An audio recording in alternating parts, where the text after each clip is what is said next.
ज्ञानेश्वर जी, बेंगलोर। हाँ जी। महाराज जी, मेरे गुरुदेव मुझे उनमें ही भगवान दिखते हैं। क्या गुरु को ही सब कुछ मान लेने पर स्वयं भगवान नाराज तो नहीं होते? नहीं, भगवान ही गुरु है। भगवान कोई और थोड़ी है।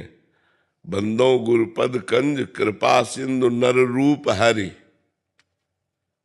नर रूप हरि, हरि ने नर रूप धारण किया मेरे लिए पर्सनल अवतार है। मेरे लिए गुरुदेव ने, भगवान ने गुरुदेव का रूप धारण किया। गुरुदेव ने जो हमें शरण ली वो साक्षात परब्रह्म। वैसे भी कहा जाता है गुरुर् ब्रह्मा गुरुर्विष्णु गुरुर्देव महेश्वरा गुरु साक्षात परब्रह्म तस्मै श्री गुरुवे नमः। और शास्त्रों में वर्णन आया है जो गुरु है वो ब्रह्मानंदम परम सुखदम केवलम ज्ञानमूर्तिम द्वंद्वातीतम गगन सदसम तत्वमस्यादिलक्षम एकम नित्यम विमल अचलम सर्वधि साक्षिभूतम भावातीतम त्रिगुण रहितम सद्गुरुम तम नमामि। सद्गुरु कोई त्रिगुण रूप थोड़ी माया में, वो तो त्रिगुणातीत है, वो तो परब्रह्म परमात्मा है। तो हमें गुरुदेव भगवान में भगवान की बुद्धि करना ये सर्वोत्तम भाव है। अपने गुरु को साक्षात भगवान मान करके जो पूजते हैं उनके ऊपर भगवान की विशेष कृपा होती है। भगवान नाराज थोड़ी होते हैं। भगवान ने कहा मोते अधिक गुरु ही जिए जानी। जो मेरे से भी बढ़कर गुरु का आदर करते हैं मैं उनके अधीन हो जाता हूँ। तो इसलिए गुरु में बहुत मुश्किल है भगवान की बुद्धि होना, क्योंकि गुरु हमारे जैसे मनुष्य शरीर धारण करते हैं, हमारी जैसी चेष्टाएं होती हैं, तो कोई खास बात नहीं लगती। भगवान जब अवतार लेते तो उनमें ये हमारी बुद्धि रहती है भगवान है, लेकिन गुरु जब अवतार लिए तो मनुष्य रूप में लिए ना, उनकी चेष्टाएं मनुष्य जैसी होती हैं, तो उनमें परब्रह्म परमात्मा भाव होना बड़ा कठिन होता है। और गुरु में परमात्मा भाव हो जाए तब तो बढ़िया बात है। फिर इससे बड़े हम मूर्ति में तो भगवान को देख सकते हैं, लेकिन गुरु में भगवान को देखना बड़ा कठिन है। और जो गुरु में भगवान को देख ले वो साधक क्या कहना है, वो तो जीते जी मुक्त हो जाएगा। गुरु कृपा से उसका सब काम हो जाएगा। पर गुरु में भगवान वास्तविक, हमें कोई और भगवान की जरूरत नहीं। मेरे भगवान बोल रहे हैं, मैं अपने भगवान से मिल के आ रहा हूँ। मैं अपने भगवान को देखा है अपने नेत्रों से, क्योंकि गुरु साक्षात परब्रह्म, मेरे गुरुदेव परब्रह्म। ऐसी भावना होना थोड़ा कठिन है, असंभव नहीं है पर कठिन है। ऐसी भावना हो जाए तो बेड़ा पार हो जाए। महाराज जी, जो भी इस मार्ग में साधक चल रहा है, चाहे वो ज्ञान मार्ग में चल रहा हो या भक्ति मार्ग में, उसके गुरु ही हैं, चाहे वो किसी भी संप्रदाय में है। महाराज जी, हमारे अपने गुरुदेव में भगवत भाव होना ये तो सर्वोपरि है ही है महाराज जी, जैसे गुरुजन बताते हैं।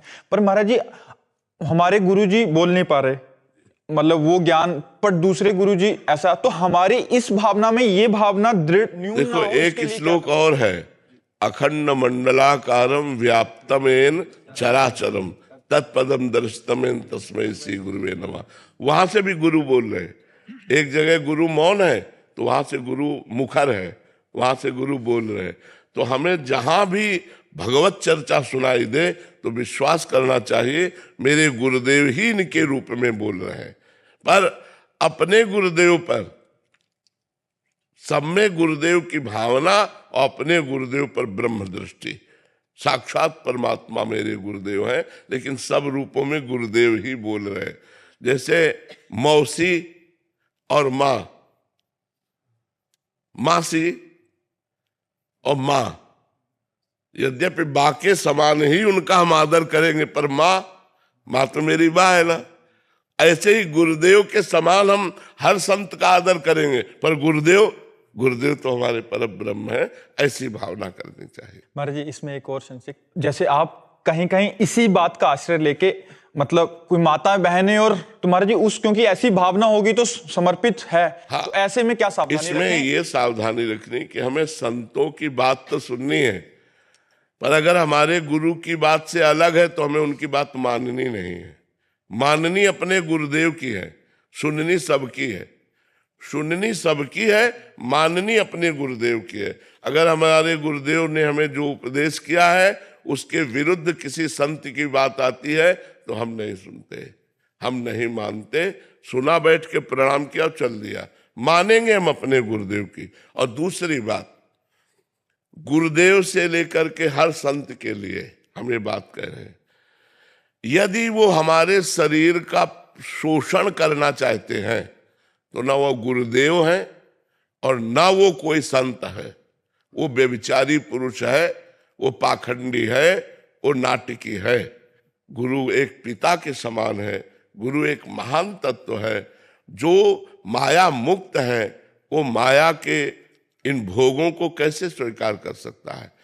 तो अगर कोई स्त्री या कोई भी किसी संत के सानिध्य में आ रहा है और वो संत उसके प्रति गलत हरकत कर रहे हैं, शरीर शोषण की बात कह रहे हैं, ऐसी कुछ बातें हैं, तो दूरी बना लेनी चाहिए।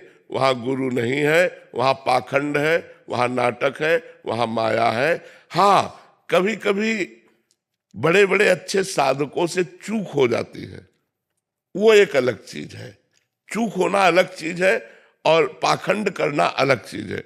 चलते चलते हम फिसल गए, फिर समझ लो आगे बढ़ो। लेकिन गुरु तो पहुंचा हुआ तत्व है, वो कोई साधक नहीं है। इसलिए हमें चाहिए कि ऐसी जगह से थोड़ा दूरी बना लेनी चाहिए और गुरु द्वारा दिए हुए नाम मंत्र का ही जप करना चाहिए। उनकी निंदा नहीं करनी चाहिए, पर उनसे दूरी बना लेनी चाहिए, जिससे हमारी पवित्रता बची रहे। पहली हरकत में अगर दूरी बना लो तो बहुत अच्छा है, जिससे वो भी बच जाएंगे और आप भी बच जाओगे। नहीं तो बहुत जगह इस बात का पाखंड होता है कि तन मन प्राण सब कुछ समर्पित कर देना चाहिए।